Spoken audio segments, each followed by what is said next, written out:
नमस्कार दोस्तों, स्वागत है आपका हिंदी ग्लोबल न्यूज़ में। दोस्तों, दुनिया की सबसे पहली मिसाइल बेशक जर्मनी ने बनाई हो, लेकिन तब से लेकर आज तक खतरनाक और घातक मिसाइलें बनाने का सिलसिला जारी है।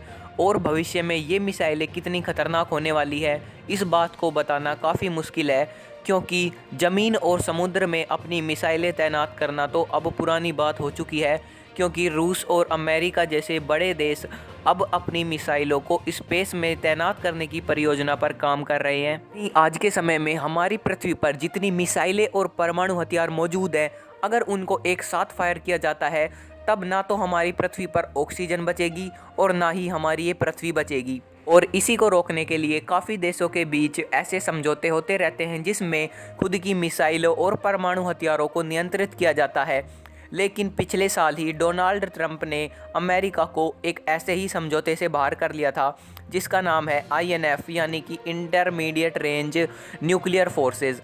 दोस्तों, ये समझौता सोवियत यूनियन और अमेरिका के बीच हुआ था, जिसके अंतर्गत अमेरिका और रूस ये दोनों ही 500 से 5000 किलोमीटर रेंज की मिसाइलों को नष्ट कर देंगे और उन्हें बनाने का काम भी रोक देंगे। और दोस्तों, आपकी जानकारी के लिए बता दूं, अमेरिका और रूस 1 जून 1991 तक 2392 मिसाइलों को नष्ट भी कर चुके थे। लेकिन दोस्तों, रूस के इस संधि के बार बार उल्लंघन करने और चीन की बढ़ती हुई ताकत को देखते हुए पिछले साल डोनाल्ड ट्रंप ने अमेरिका को इस संधि से बाहर कर लिया था। लेकिन दोस्तों, अब आप सब जानते हैं कि अमेरिका की कमान जो बाइडेन संभालने वाले हैं और जो बाइडेन फिर से इस संधि को लागू करेंगे। और जो बाइडेन की सबसे पहली प्राथमिकता होगी कि इस संधि में रूस के साथ चीन को भी शामिल किया जाए। और दोस्तों, अगर ऐसा होता है तो चीन की 95% मिसाइलें इस दायरे में आ जाएंगी। यानी कि चीन की 95% मिसाइलें ऐसी हैं जो इस संधि का उल्लंघन करती है, यानी कि उनकी रेंज 500 से 5000 किलोमीटर के बीच है।